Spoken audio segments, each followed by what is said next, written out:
taught the courses in New York City for on and off between international positions for, 14 years, from 2006 up to COVID. And I think there are some benefits that I might have foreseen and some that I hadn't. I assume it's quite the same in most of the metropolitan areas where we offer these courses. Not everybody lives close. I used to have people in my courses in Manhattan who lived in another borough, of course, but who also lived in New Jersey, who lived in Connecticut, who lived in Pennsylvania, because sometimes they just didn't live near a place where Oxford was giving the course. So you're talking about saving hours a day. So the convenience is off the charts. I mean, but that's an easy benefit to think about. Okay.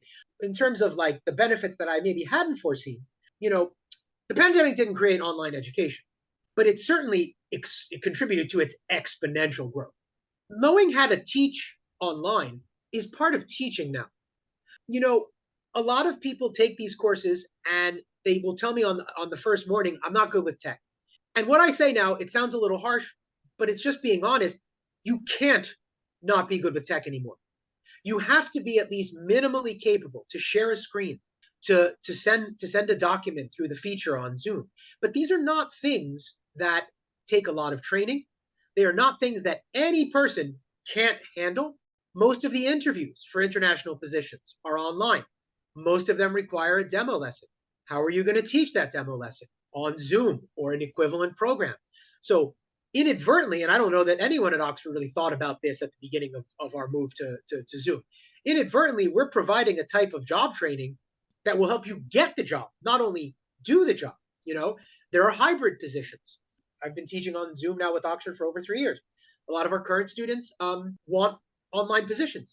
I've adjusted my course slightly to reflect that. I do a little module on what are some considerations to keep in mind in the virtual classroom versus the face-to-face classroom. I share some resources that I think are super helpful for online teaching as opposed to classroom teaching. And I try to get students to be prepared. But everyone in my Oxford courses has multiple times where they're able to teach. And so you're learning how to use Zoom, which you will be using at the very least for your interview, right? So I think it's another competency, and that's an advantage of the course. But I think that in some ways, like something as simple as like sharing a screen, because I often show people, where to look for things online. It's actually easier when everybody's looking in the same direction. A lot of new teachers, obviously, understandably, are nervous. I think you will be somewhat less nervous having to teach a demo lesson in your house than you might be standing in front of a room of 15 or 20 people. And I think that's also a slight advantage. Granted, eventually, as a teacher, you're going to have to get in front of that room. But I think for some of the people who would be super nervous, they're a little bit less nervous because they can relax. They're sitting down. They can pet their cat while they're doing their lesson, whatever. And I'm sure, we always, we promote this, that this is not an online course. This is a course that's being taught online. Your certificate doesn't say that it was an online class. It's not an asynchronous class. And I think that's a word that some people are not necessarily familiar with. But an asynchronous class, of course, means it's not taught in real time. And there are some providers out there of TESL certification that, you pay them some money and they'll send you a package of materials and you kind of watch or read those materials and then you write some answers and you send it back. For one, schools often will say they don't accept that as certification. And for two, it's like, this is a learn by doing experience. I mean, yes, we read, of course, there's materials to look at, but you learn how to teach by teaching, and by watching. I mean, I try to set an example when I'm doing my Oxford courses of the type of teacher that I want my students to be. So to think about doing this, asynchronously, even if it's cheaper, it's a waste.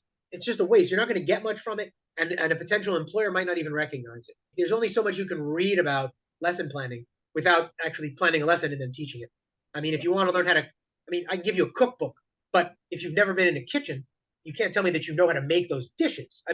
So yeah, we can talk about theory all day, but you got to do it. So I think we are giving people the same opportunity to do it that we do when we teach these classes face to face.